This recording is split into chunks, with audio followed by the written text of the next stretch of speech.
Hai anak-anak, hari ini kita akan belajar tentang adaptasi tumbuhan. Tidak hanya hewan, tumbuhan juga beradaptasi dengan lingkungannya loh. Adaptasi adalah penyesuaian diri makhluk hidup terhadap lingkungannya. Dalam hal ini, adaptasi tumbuhan adalah penyesuaian diri tumbuhan terhadap lingkungannya. Nah, sekarang muncul pertanyaan, untuk apa tumbuhan itu beradaptasi? Nah, tumbuhan itu beradaptasi atau menyesuaikan diri agar dia bisa bertahan di habitatnya, agar dia bisa bertahan di tempat hidupnya. Selain untuk bertahan di tempat hidup, tumbuhan juga beradaptasi dengan tujuan melindungi diri dari musuh atau pemangsanya. Sekarang kita akan melihat apa-apa saja contoh penyesuaian diri pada tumbuhan. Yang pertama adalah eceng gondok. Eceng gondok ini biasanya hidup di tempat yang berair. Nah, apa-apa saja penyesuaian diri eceng gondok dengan habitatnya yang di tempat berair itu? Yang pertama, permukaan daunnya dilapisi lapisan lilin sehingga tidak akan membusuk walaupun terendam atau terkena air. Nah, yang kedua, memiliki tangkai daun atau batang yang berongga udara yang bertujuan agar eceng gondok ini bisa mengapung atau terapung di air. Yang terakhir, akar eceng gondok ini lebat, berat, dan berserabut supaya bisa menjaga keseimbangan eceng gondok saat adanya ombak atau adanya gelombang pada air sehingga tidak akan mudah terbalik.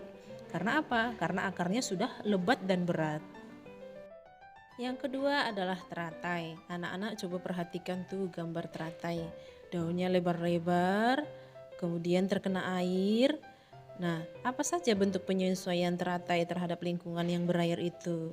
Yang pertama, teratai itu memiliki daun yang lebar dan tipis. Lebar, dan itu melebar di atas permukaan air. Tujuannya untuk apa? Agar mempercepat penguapan. Jadi kan ketika teratai ini berada di air, dia berharap penguapan pada daunnya itu cepat supaya tidak menimbulkan daun itu busuk gitu. Sama seperti kita menjemur pakaian. Kalau kita lebarkan, dia akan mudah menguap, cepat kering gitu. Jadi tidak basah berlama-lama. Sama seperti daun teratai itu, jika mungkin penguapannya lambat, maka bisa-bisa daun itu akan busuk. Yang kedua, batang dan akar teratai itu berongga sehingga bisa menyerap oksigen dari dalam air. Dan sekarang kantong semar. Kantong semar ini daunnya berbentuk kantong yang berisi nektar dan enzim pencernaan. Nektarnya ini akan mengundang serangga-serangga akan masuk ke dalam dan tidak bisa keluar lagi. Lalu tubuh serangga tadi dicerna oleh enzim pencernaan yang ada di dalamnya. Nah, tujuannya apa? Karena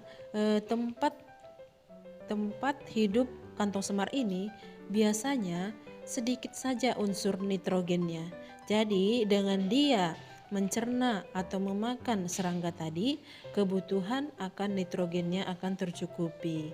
Itulah bentuk adaptasi kantong semar terhadap lingkungannya yang hanya mengandung sedikit unsur nitrogen. Yang selanjutnya adalah Venus. Venus ini juga merupakan tumbuhan insektivora sama seperti kantong semar. Namun, tumbuhan Venus ini berbeda dengan kantong semar. Daun tumbuhan Venus berbentuk seperti dua tangkup dan memiliki rambut sensor. Jadi dia ada dua bagian ya, atas bawah, dan memiliki rambut sensor. Daun ini akan tertutup jika ada mangsa yang hinggap di daunnya. Contohnya misalnya lalat hinggap di daun Venus ini, maka otomatis daun tersebut akan menutup. Jadi lalat tadi tidak bisa keluar lagi, gitu dia ya. Selanjutnya adalah kaktus. Kaktus ini merupakan tumbuhan yang hidup di daerah yang kering atau sering ada di gurun pasir. Nah, tidak semua tumbuhan yang bisa hidup di gurun pasir. Bagaimana cara kaktus agar bisa bertahan di lingkungannya itu? Yang pertama, daun kaktus berbentuk duri. Tujuannya agar mengurangi penguapan. Jadi panas matahari akan terhalang oleh adanya duri pada daun kaktus. Yang kedua, Batang kaktus itu membesar karena tempat penyimpanan air, cadangan air. Selain itu, permukaan batang kaktus juga dilapisi lapisan lilin untuk mencegah penguapan. Lagi-lagi penguapan ya, karena kaktus ini tumbuh di daerah yang kering yang penguapannya sangat tinggi. Yang selanjutnya, yang terakhir, kaktus juga memiliki akar yang panjang dan banyak serabutnya. Tujuannya untuk memperluas daerah penyerapan air. Karena kita tahu daerah yang kering itu sangat susah mendapatkan air, maka kaktus ini melebarkan atau memanjangkan akar-akarnya supaya lebih luas daerah penyerapan air yang bisa dia ambil. Selanjutnya adalah tumbuhan bakau. Tumbuhan bakau biasanya hidup di tepi pantai. Habitat tumbuhan bakau ini biasanya berlumpur dan banyak pasir. Nah, bagaimana cara bakau beradaptasi dengan lingkungannya tersebut? Yang pertama, tumbuhan bakau itu memiliki akar tunjang yang membantu menyangga batang agar tidak roboh saat terhempas oleh ombak atau gelombang. Nah, jadi dengan akar tunggangnya tersebut, tumbuhan itu tetap bisa tegak. Selanjutnya, ada juga tumbuhan bakau jenis api-api. Dia memiliki akar napas yang muncul dari permukaan tanah untuk membantu penyerapan oksigen di udara. Selanjutnya ada tumbuhan atau pohon jati.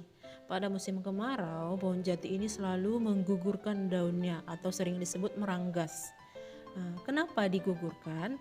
Supaya pohon jati itu melakukan itu sebagai upaya terhadap lingkungan yang kering dan panas.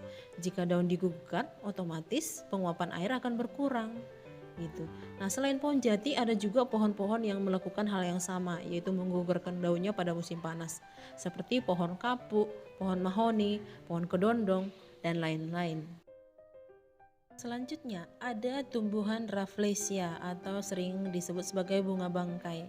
Bentuk adaptasinya adalah bunga ini mengeluarkan bau busuk. Gunanya untuk mengundang perhatian lalat untuk melakukan penyerbukan, dan selain itu dia juga akan melindungi dirinya dari pemangsanya. Semua musuhnya akan menjauh karena baunya yang sangat menyengat itu, kecuali lalat. Lalat suka bau yang seperti itu, dan itu berguna bagi tumbuhan Rafflesia ini untuk penyerbukannya sendiri. Selanjutnya ada pohon karet. Pohon karet ini beradaptasi dengan mengeluarkan getah yang lengket ketika adanya musuh yang melukainya, sehingga ini merupakan bentuk adaptasi untuk melindungi dirinya dari serangan musuh, yaitu mengeluarkan getah yang lengket, sehingga bisa saja musuh yang melukainya itu lengket di situ, gitu, tidak bisa bergerak.